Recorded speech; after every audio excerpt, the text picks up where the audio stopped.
Welcome, everyone. Welcome to Literary Lushes. We're your hosts, Megan and Samantha. Today, we're going to be discussing the book, The Atomic City Girls. It's written by Janet Beard, and we are so thrilled to announce that Janet was so nice to take time out of her busy day to come talk to us today and to accommodate our schedules when Hurricane Dorian canceled our first interview. So thank you, Janet, for that. We really appreciate it. And so for this episode, we made apple pie moonshine.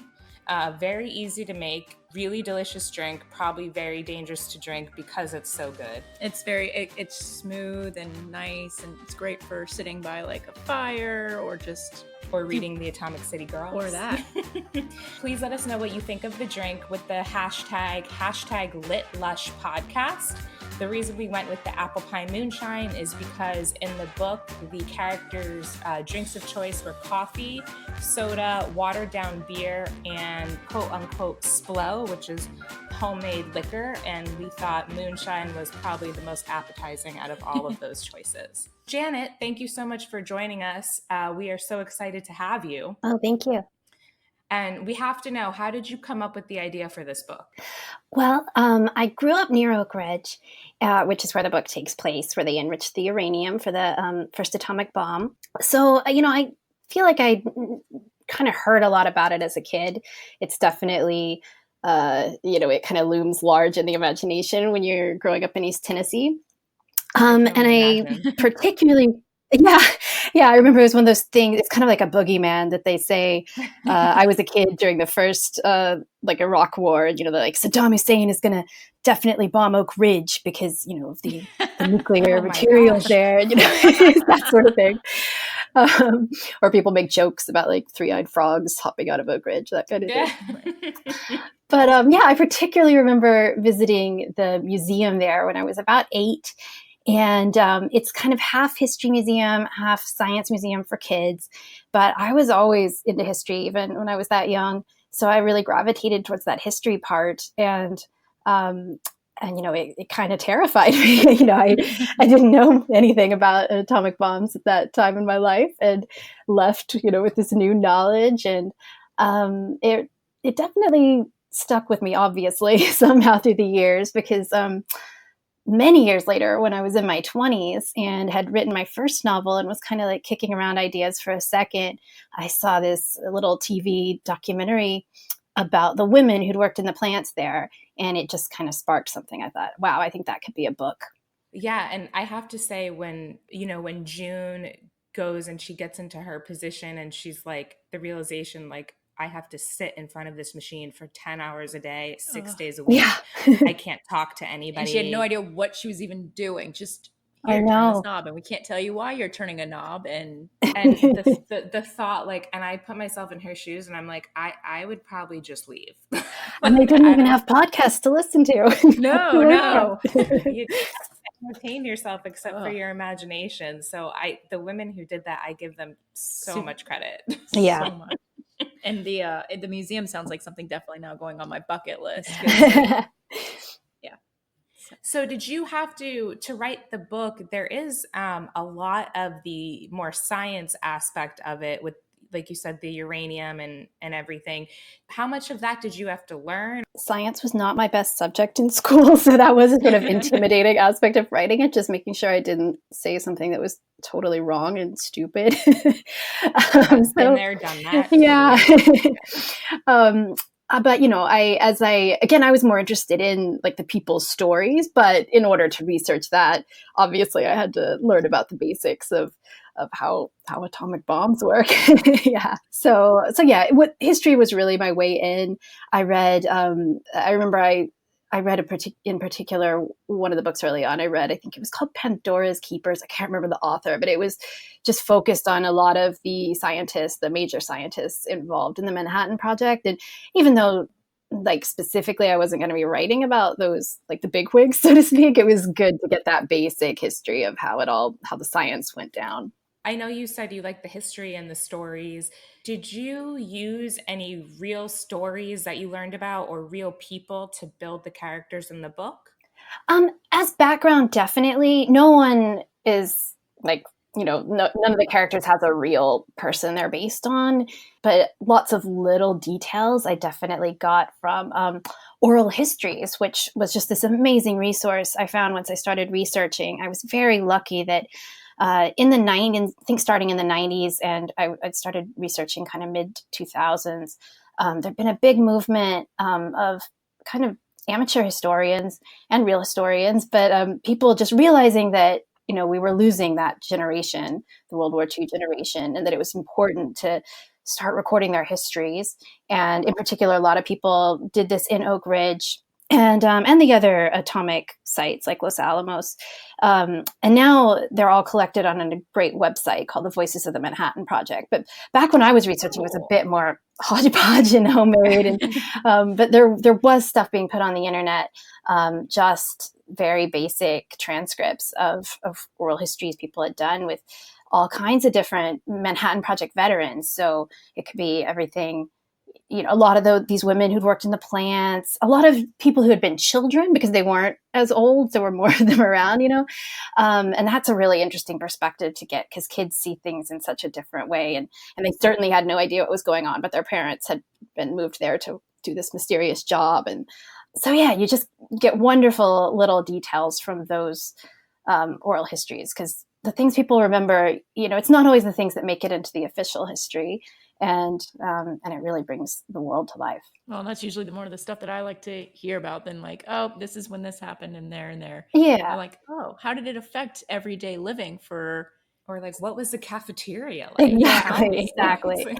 And one thing that really came across was that it was a lot of fun for a lot of these young people because it was mostly young people. So, even though it was a very dark time, obviously, and they were all under a lot of stress and doing these very important jobs, they were also, the Army made sure there were lots of opportunities for entertainment to kind of keep everyone happy.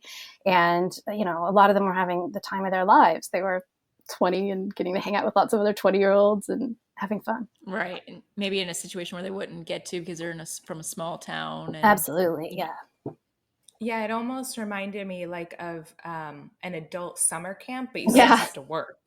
Yeah, that's right. They even had all these funny like clubs, there were like 100 different clubs or something. It was crazy. These sort of, again, it was the Army's way of, they knew they had all these people kind of put in this strange artificial environment and they wanted to, promote happiness and calm, I guess. So they encouraged, book clubs. That's what it is. Oh, we have nothing to do. Well, let's talk about our jobs. Exactly. Which is such a crazy thing because, if you think about it, it's like if the Army offered you a job, but they were like, you're not going to know what you're doing except for what you do. And you can't talk to anybody else about what you do. And you have to live on this Army base. Yes. But you can't talk to anybody about what you do. I would be like, so what exactly do you want me to do? Yeah. It's the amount of trust that the people put in to just go in blindly and do a job is crazy. That you can't even tell your spouse. Yeah. That's huge. I think that might be the hardest thing about that world to understand, like from our perspective in the 21st century. It just seems so like trusting the government in that way seems crazy. And yeah, it's very hard to imagine. One of my favorite things was how you showed how the city was before they made the atomic city. It was just like, oh, it was like farms, and then they bought the property from these people and how they had to be dislocated, and I just thought that was an interesting. So then it's like, oh, it started out this, and then June had seen it before she went back later and was like, yeah, this is completely different. This used to be just farmland. Yeah. When you were at the museum or in your research, I know you said you kind of pulled from stories to build the backstory of the characters, and was there any story in particular that like really stuck with you that helped you kind of shape the story and the plot of the Atomic City Girls? I think it really started with character. I always knew I wanted to focus on a young woman. And as I was doing my research, I love research. And like I say, I love history. So it's that research period when working on like historical fiction is really useful for me because as I'm reading, it's like the ideas are starting to all come together in my head. So I think that was the first thing that started to come together was this character of June. And, the first thing I kind of knew about her is that I wanted her to be a very curious person because I knew I wanted her to find out what was going on, even though she wasn't supposed to. And that's probably kind of the most unrealistic thing in the book, is that most people didn't didn't know. And but I knew I wanted that. I just thought that would be more interesting. And so then that kind of led me to the idea that, you know, one way she could do that would be by forming a relationship with someone who did know what was going on. So I came up with the idea of, you know, this romance with a scientist who is aware of what they're working on. So that's what really got the plot rolling in my head, was that, just that problem of like, how is there like a way she can find this out? And what kind of person is she that she would really be, maybe without realizing it, seeking to find it out. And with Cece, did you actually know anyone in your own personal life that seems similar to Cece? Yeah, I know people ask me that a lot. No, luckily, I mean, you know, I've known minor Cece's, maybe no one quite that bad. I think with her it was, and I certainly didn't read any oral histories of anyone who was like Cece. No one would admit that, I'm sure. I would love to listen to that. Yeah, that was amazing. But no, I think it was more the idea. I think, again, as I was researching, I sort of had this thought, you know, if you were the kind of person who for some reason wanted to give yourself a new identity, this would be a good place to do it. Absolutely. We actually admired her for going after her goal. But nothing got in her way. She was very manipulative and making sure she reached that no matter what. She's like, I don't care. I'm going to date all these guys. And then I'm going to be like, nope. And did her research and studied. And I'm going to get my roommate to move out so she doesn't, you know, figure out who I am. And then in the long run, got what she got what she wanted. But we both liked that, as horrible as she could be and how easy it was to hate her at certain points, you know, she actually helped June in the long run, because by, you know, reporting her and getting June kicked out, that's what gave June that opportunity to talk to the doctor that she went for the interview. And that's what got his attention, was like, well, you know, I got kicked out because of this, this, and this. And so because Cece did that ended up helping June. It was just like one of those disguised blessings, I guess.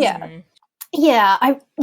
It's funny, and she is like my kind of baby at the same time. Like I love all my characters. And like, I think, you know, I sort of hint at it. You know, I just always imagined she had a really terrible, you know, childhood and didn't have any support that she should have had to kind of make her into a good moral person. And but that was how I always saw her, is that, you know, she's just kind of broken. It's almost not her fault. She just doesn't have the right empathy and stuff to be like a normal, right. She didn't have it easy, so why should anybody else have it easy? And it was interesting for me because I remember my grandma, when I was growing up, she would always tell me like, oh, you know, when you go to college, you're going to go to get your degree. But when I went to college, I went to get my MRS degree, you know, to find a husband.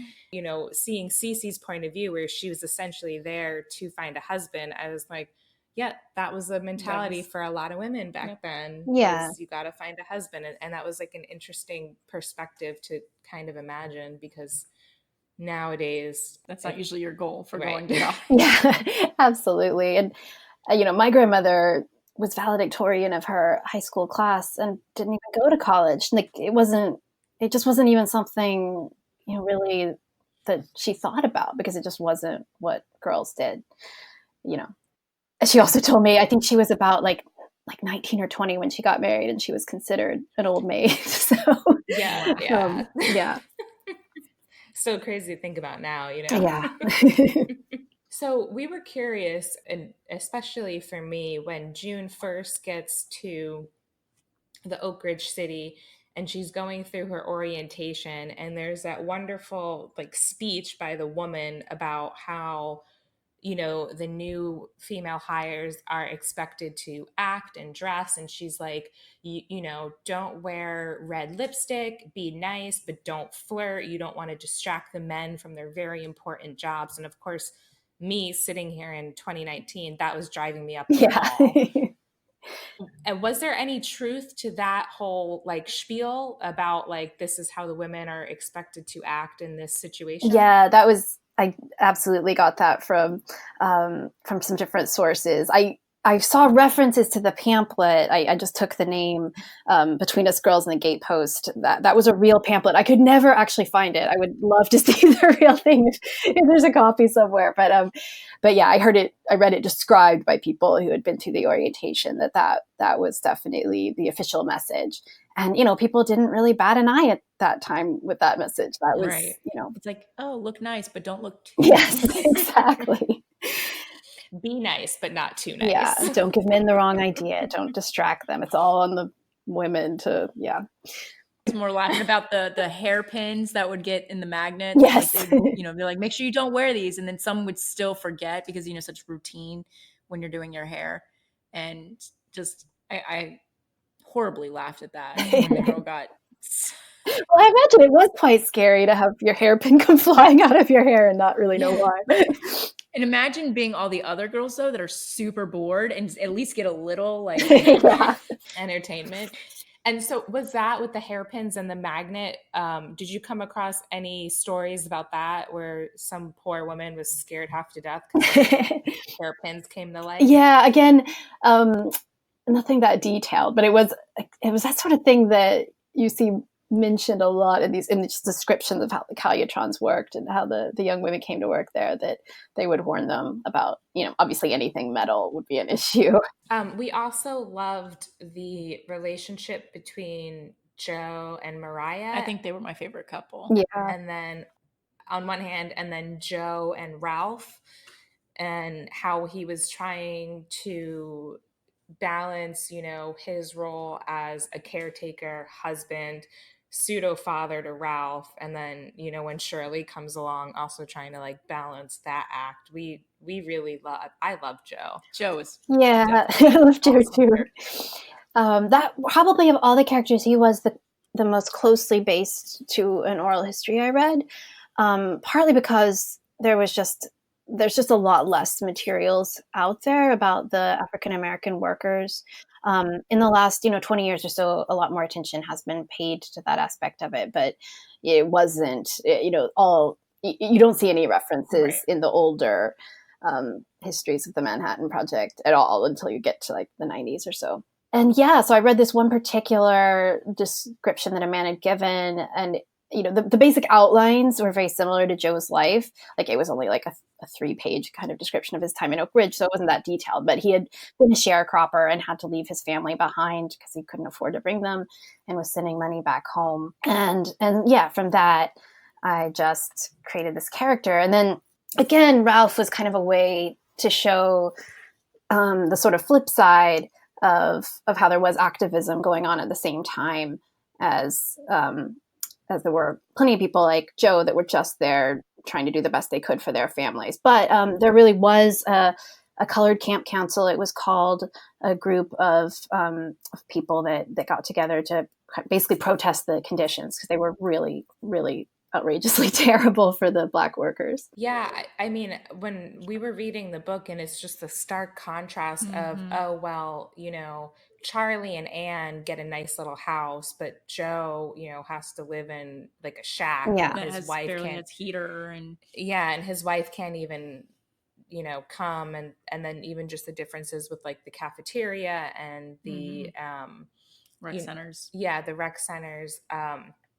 It's just crazy. And I think the book too has a couple pictures comparing like the cafeterias and rec centers. And that was really interesting to see. I did not know though that there was like a union for them. That is really cool. Right. And did they have any success? Like the stuff that you put in the book about letting them bring their families on and stuff like that? That was real. They did, by petitioning the army and, just complaining as loudly and much as possible. There were some changes. And, it's kind of there are some positive sides to that story that I kind of get at a little in the epilogue, that partly because the politics in Oak Ridge in the 50s wound up being so different from other places in the South because so many people had come from other places besides the South.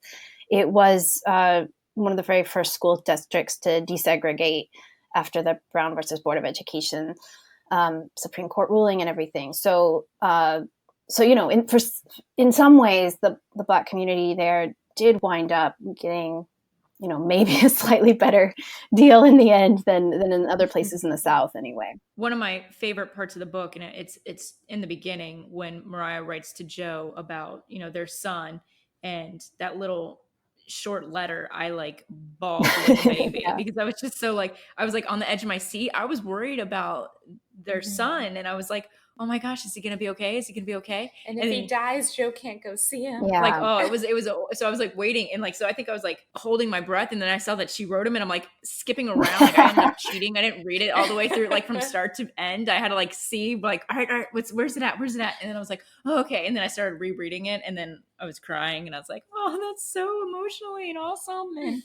And yeah, because Joe is just a wholesome guy. You don't want him to, feel bad or anything. Yeah. No, it was like you didn't want any heartbreak. He already has enough going on. You're like, I just want him to be okay. Spoiler alert, right? But again, if you're listening, you probably read the book. So at the end, when the Manhattan Project is winding down, Joe's story, he's kept on as kind of a janitor. In reality, what happened with the Oak Ridge city after the bomb and everything? Like, did they continue to run as a town? Yeah, no, it did. It was immediately, everything scaled down because obviously they weren't under this kind of emergency circumstances. But yeah, there is actually still today the Oak Ridge National Laboratory there, which is one of the largest research laboratories in the world, co-sponsored now by the Department of Energy, which after the war, at some point, everything shifted. All the atomic stuff the government was into shifted from the War Department to the Department of Energy. So there was still lots of secretive atomic stuff going on there for decades afterwards. Now, there's maybe still a little bit of that, but there's all kinds of research. There's supercomputers there, and just, so it's still a big scientific research hub. Like you say, it's never been as large again as it was at the height of in like 1945. That was when the city reached its peak population. But yeah, it's also now a really exciting development for history nerds like me. Is that a few years ago, the National Park Service opened a Manhattan Project historic district. So now there's national park sites there. They've decided to keep one of the old plants that was going to be torn down and instead, turn it into a historic landmark. And yeah, so you can take a bus tour and see some of these places that still exist. A lot of it's gone. A lot of the housing, was built to be very temporary. So driving around. Well, they were putting up one a day. Yeah, exactly. So yeah, there's not that many relics from the war era left besides the plants themselves. But there is. Which were built to last. Yeah. That makes sense. Yeah. I like the character of Sam, and not just because we share the same name. To me, he was a very complicated character, and you would see that with his talks with June, with Charlie and Anne, and then with Max, and especially at the end when he's trying to talk to Max and commiserate that they achieved what they wanted to achieve, even though at the same time they didn't want it. And it turns out that Max did a complete 180 and is essentially totally fine with the fact that they succeeded. And as much as sometimes how he treated June irked me, yeah, just a little bit. The complexness of his character, I mean, it's real, because people are complex. And I enjoyed seeing his story arc, and it was satisfying, but kind of upsetting, to see that he ended up marrying someone that, wasn't his true love. He just is like, yeah, this is what I'm settling for at this point. Yeah, but I feel really good for June that she got out of that situation. Yes, absolutely. I was like, why are you staying? Yeah. Leave. But then I get it. Like, it was very different back then. Yeah, she did have feelings for him and wanted to help him. Yeah, well, I feel like for her, it's a very good first relationship. It's like she's learned a lot from it, and she's moving on. I feel like she wouldn't put up with anybody's crap after that. Exactly. I would certainly hope not. Yeah, I'd be reading it, and I'm like, you're gonna let him talk to you like that, June? And I did like how she went from, I'm going to use the term mourning kind of loosely, but mourning her fiance, but really her grief was because she felt bad because she didn't, She felt relieved at the same time Yeah. about not yeah, having to marry him. to diving headfirst into this relationship with Sam and kind of putting up with him no matter what he did, when the little bit we knew about, I believe the fiance's name was Yeah. Ronnie, right? Mhm.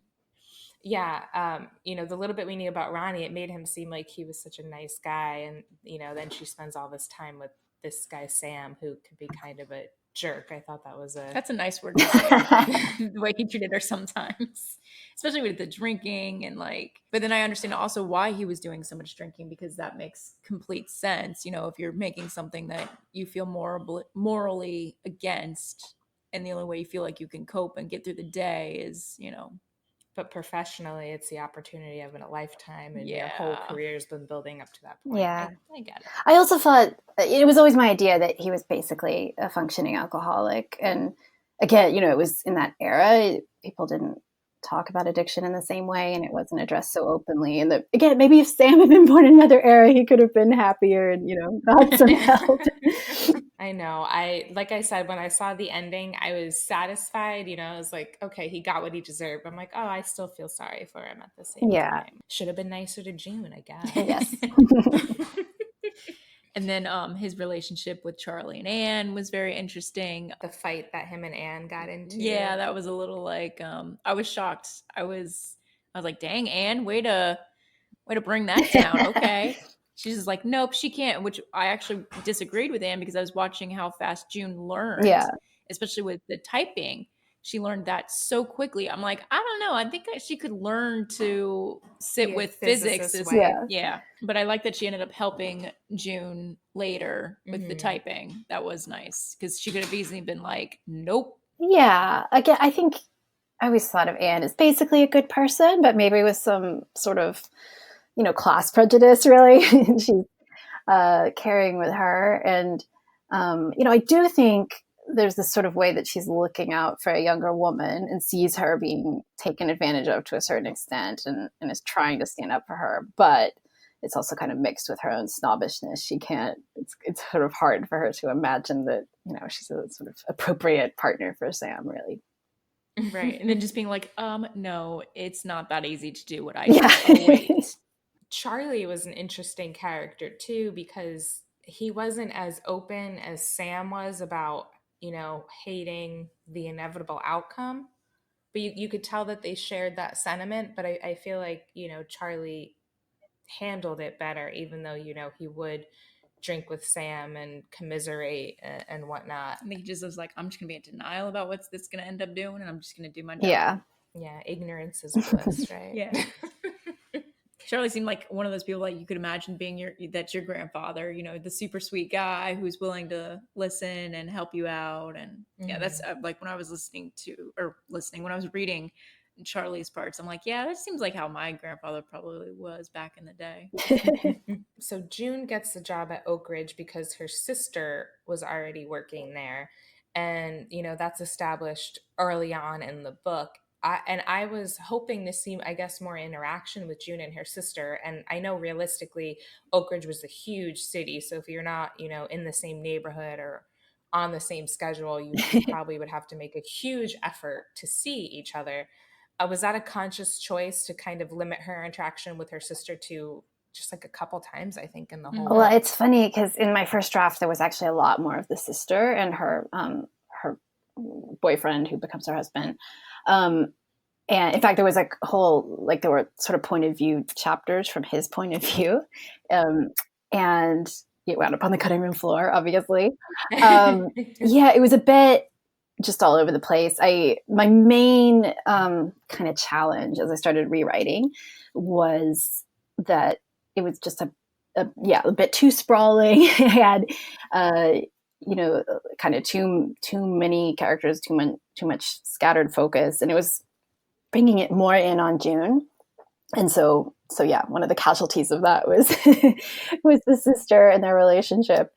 Because in the end, I didn't think, it wasn't adding that much. So yeah. I didn't know if they purposely kept siblings like especially sisters, like on opposite ends of the city, just so that they weren't.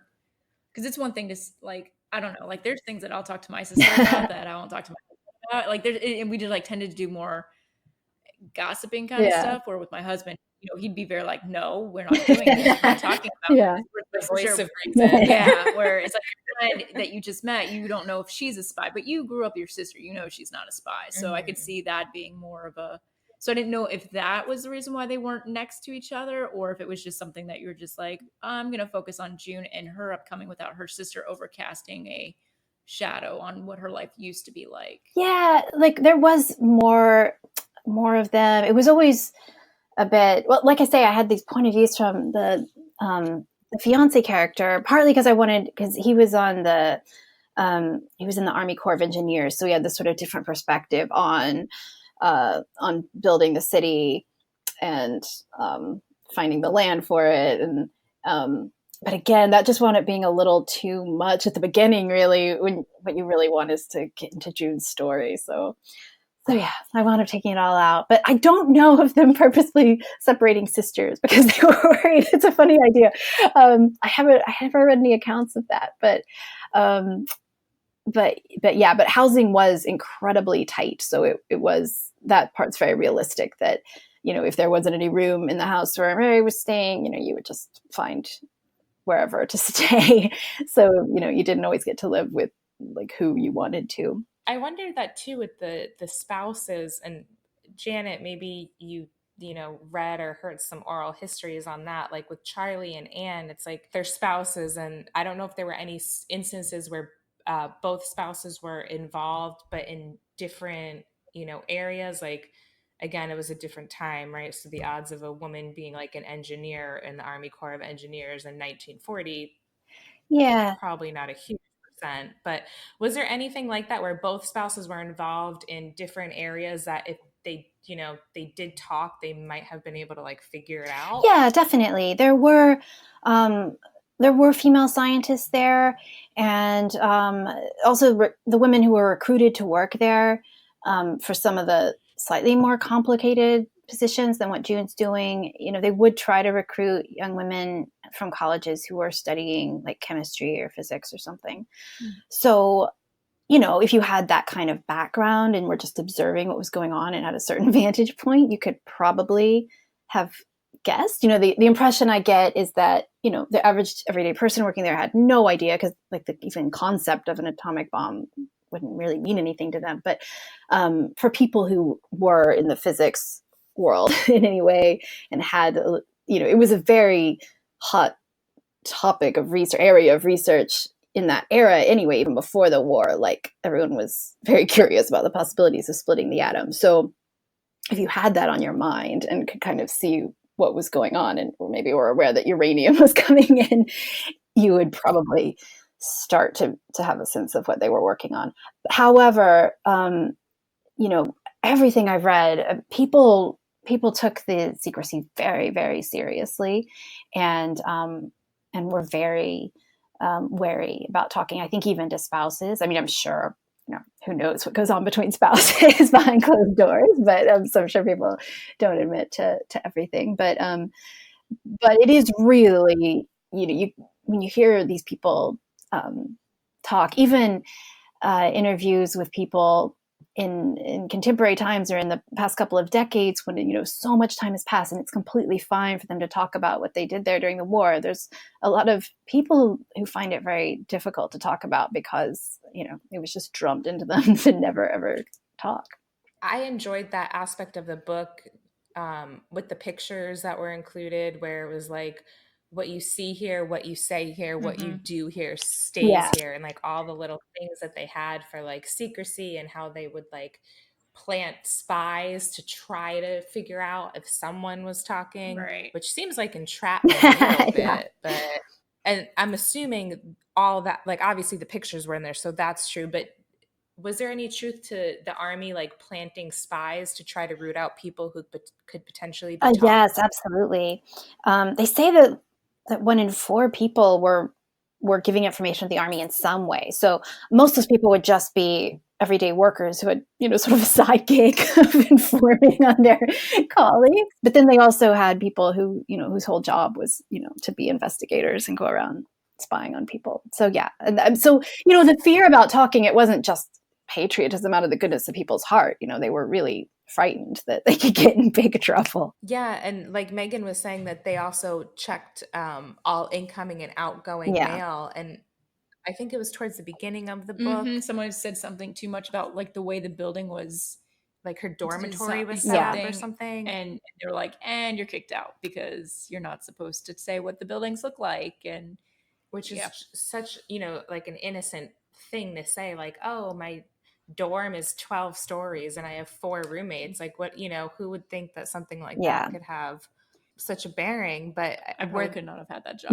Yeah. Were they really that strict with even just what would seem like innocent facts? Like, did they really just want to keep everything about the city under lockdown, or is that something that you kind of just extrapolated from the research? No, they really were that strict. They were just worried. They were extremely worried about German spies and the idea that, just basic information about the layout of the city could alert them to what was going on there. And then ironically, there were no German spies, but it turns out there were Soviet spies, and we don't know the full extent of it, but there were definitely people that did infiltrate Oak Ridge and definitely Los Alamos. And the Soviets did get an atomic bomb much earlier than they would have if they hadn't been spying on the Manhattan Project. So for all of that effort, in the end, it wasn't totally successful. And I know you said that Oak Ridge, a lot of the houses are gone and the plants are still there. What about like the other buildings, like the rec halls and the cafeteria? Yeah. Well, there's a few spotted around, and again, like you can take this bus tour where I haven't actually been on it myself yet, but yeah, they will point this stuff out to you. Back when I was doing my research at book, they didn't have the bus tours yet, and you could stop at like the Oak Ridge Library, and they would give you sort of like Xerox copy of where to, like, driving tour to do yourself. So, but yeah, that was good. And the houses really stick out, because they all look the same, the ones that do survive, and so it's kind of fun to drive along like the little suburban streets, and they all have it's all very organized on a grid. You can tell the Army designed the city, and the street names sort of follow this alphabetical code, and so it has that feel of a company town of some kind. It just happened to be the Army was the company in this case. The photographs that you included in the book, did you get them from the museum? I know a lot of them, I think, if not all, said like courtesy of the Department of Energy. Yes. So my biggest regret about the way the book came out is that we didn't have in that credit the photographer's name, who was Ed Westcott.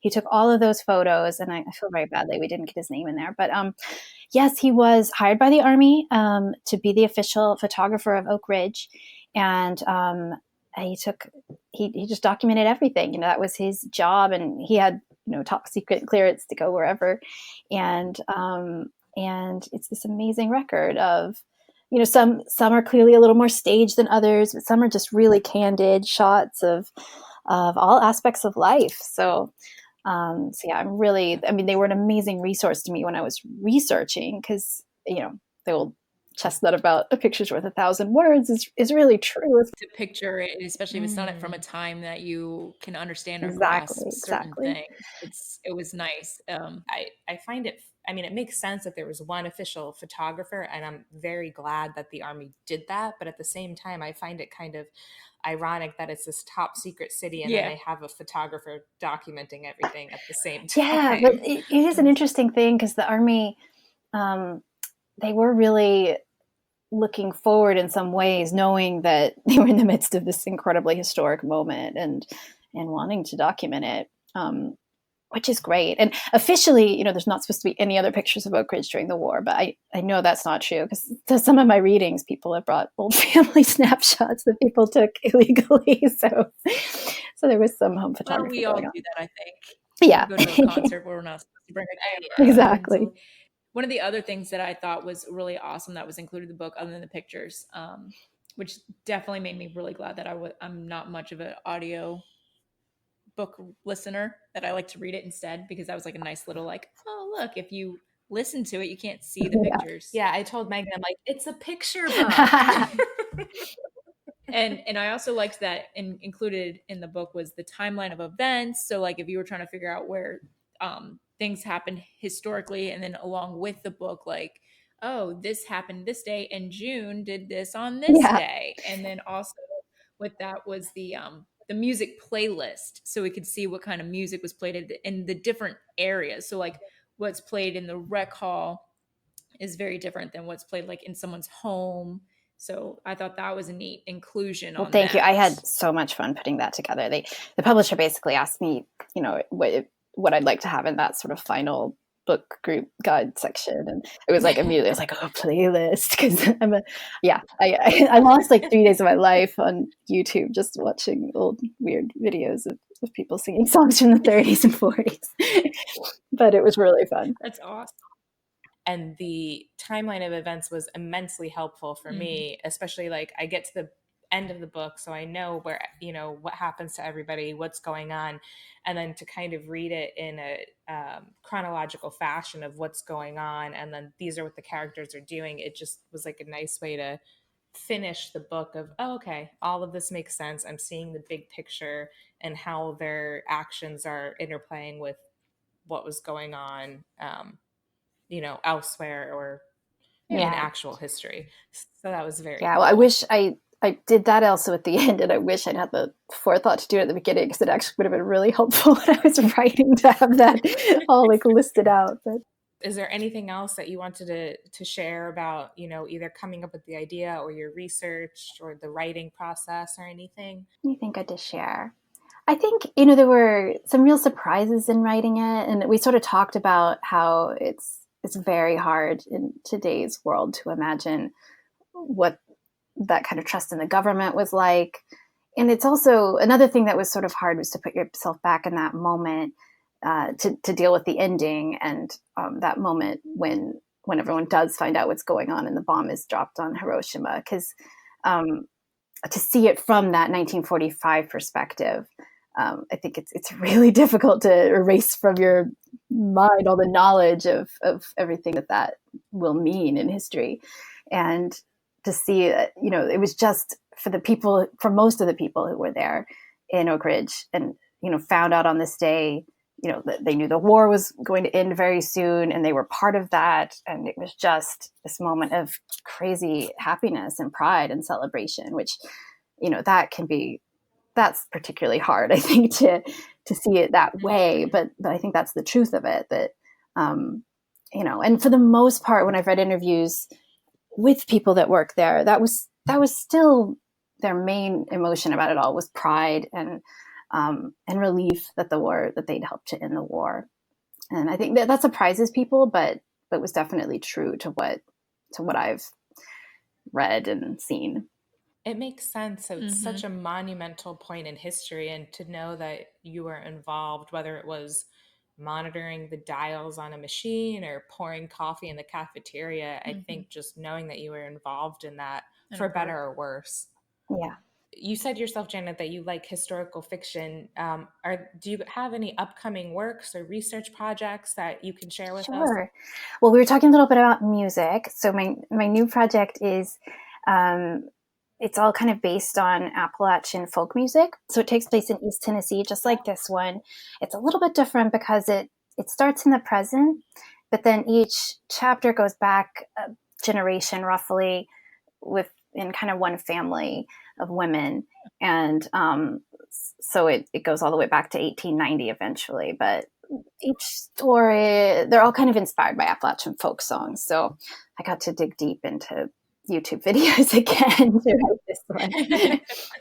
That sounds really awesome. Yeah, I look forward to getting my hands on that one. Yes, so it's still really cool. It's not really titled or totally put together yet, but hopefully soon. Well, I'm definitely going to keep an eye out for it, because that sounds like a really fascinating story, and especially I'm all for strong female characters, so I'm ready for it. Well, Janet, we want to thank you. We're not going to take up any more of your time. Yes, thank you so much. We greatly appreciate you. Oh, thank you. This was really fun. Yeah, and we would love to have you back anytime, and especially when, you know, the Appalachian folklore or folk music, not folklore, sorry, you know, project is done, and we hope you enjoyed talking with us. We had a great time. Thank you. Yeah, this is great. Enjoy that moonshine. Yes, we it's so will. delicious. We'll send you the recipe if you want. So we just got done with Janet Beard, and she was so gracious enough to come on our show to talk to us about her book, The Atomic City Girls. Her upcoming project sounds super interesting. She was super nice talking to her. She sounds like the sweetest person ever. And I'm adding Oak Ridge to my weekend travel. I am definitely putting that on my bucket list. Yeah. It's not horribly far away from us. No. So long weekend. Yeah. I'm definitely down for that. You let me know when you might go. Maybe we make it a foursome. When she was that's what she said. When she was talking about how before they did the bus tour, you could do like a self-guided tour. And I was like, I wonder if you could still do the self-guided tour, because that seems more fun than like a bus tour. I wonder if the bus has AC. Oh God, I hope so. Unless you go in like the winter or something. You know, there are places up north that don't have AC. Like their houses just don't have my grandma's house didn't have AC until very recently. That freaks me out. I'm like, what do women who are going through menopause do? Go sit out in the snow? My high school didn't have AC, and in June it was miserable. Yeah, no, thank you. Florida, you can't live life like that. No, you die. Speaking of Florida and all things, today's Conscious Corner is about Hurricane Dorian. I don't want to say dedicated to Hurricane Dorian because that just sounds wrong. But we decided to focus today's Conscious Corner on Hurricane Dorian and donating to those who are affected. So Literary Lushes, we're going to be making a donation to the Red Cross to help those who are affected by the hurricane in the Bahamas. I can't even imagine what it must have been like to be stuck in a Category 5 hurricane for 24 hours. My gosh, that thing just stayed and stayed. But anyways, the reason we decided with the Red Cross relief is because they've done a lot of natural disasters. They know what they need. They know where to go. They know the best way to help people, and we wanted to make sure that it was actually going to them. So if you do donate and you don't go through Red Cross, just make sure it's somebody that's reputable, who isn't going to make it another thing where like you donate food and then it just ends up sitting somewhere. Like, make sure what you're donating is actually going to use. Or you donate $10 and $9 of it goes to them and $1 goes to the relief. So do your research, kids. Yes, research is your friend. Yeah, so you can go to redcross.org, and when you get to the homepage, there should be a big old picture that you could click on that says Hurricane Dorian Relief. We're going to be making a donation, and we hope that you guys do as well. If you do make a donation, whether to Red Cross or otherwise, even if it's through like a local food drive or something, please let us know using the hashtag LitLushPodcast. We would love to see the good that you guys are spreading in the world. Yes, and you can do that on Instagram, Twitter, and Facebook. And you can just go to our pages and just, send us a message or comment or any of that fun stuff. Even on the link to this podcast. Yeah. You can just write under who you donated through, and we'll say, good job. Yeah. So, yeah. And with that, Megan is going to tell us about next episode's book, which I'm pretty excited for. Yes, it's One for the Money. I'm going to let you say her last name because I'm scared that I'm going to butcher that. I apologize in advance. It's by Janet Ivanovich. And if I butchered that, I am sincerely sorry. My last name is also very difficult to say, so I get it. I just had a little more splo than Samantha over here, so I was worried to say that and tongue tie it up. So I have to go back to work after this. Yes, so I do not. So I was the one who got to enjoy some of that moonshine all by myself, but that's okay. So it's One for the Money, and it's a former New Jersey lingerie saleswoman. Ooh. And she ends up losing her job, and then so she needs money to pay for rent and life. So she decides to become a bounty hunter because of her, I believe it's her cousin, does the Bales Bondsman stuff, and so that's how she gets into that. And anyways, it's a hysterical book. It's a book series, but we're only going to read the first one. I'm going to have to reread just the first one so I make sure I don't accidentally say any spoilers. What number are you on in the series? I am on 14. Holy shit. How many are there? A lot, yes. So One for the Money is the book, and our next episode air date for that will be Thursday, October 3rd. So you have from now until October 3rd to read it before we air the next podcast. So I'm actually picking my copy up from the local library after we're done with this. Yeah. So you can get it. And I believe it's also on audiobook too. There's not pictures like the other one. So if you have to listen to audio, you're not missing anything other than the awesomeness of holding a book in your hand. Please read it, listen to it. I don't care. Read the Cliff Notes version or the Wikipedia plot summary. Don't watch the movie. Don't watch the movie before reading the book. It's not. That's just like reading 101. It combines like the first 3 books, and so it's all over the place. And you so never it's not watch the movie before you read the book. No. So yes. But we wanted to thank you for tuning in and listening to us ramble and fangirl to. Last time it was Lee Martinez, and this time it's Janet Beard. And thank you guys so much for coming on our podcast. I know we're new at this, so you didn't have to take time out of your day to talk with us and our audience, and we greatly appreciate it. And it was a nice bonus to be able to say, hey, our first 2 episodes we have the authors on, so yay! Look at us go. Well, third times be the charm. Only time will tell. No pressure or anything, Janet Ivanovich.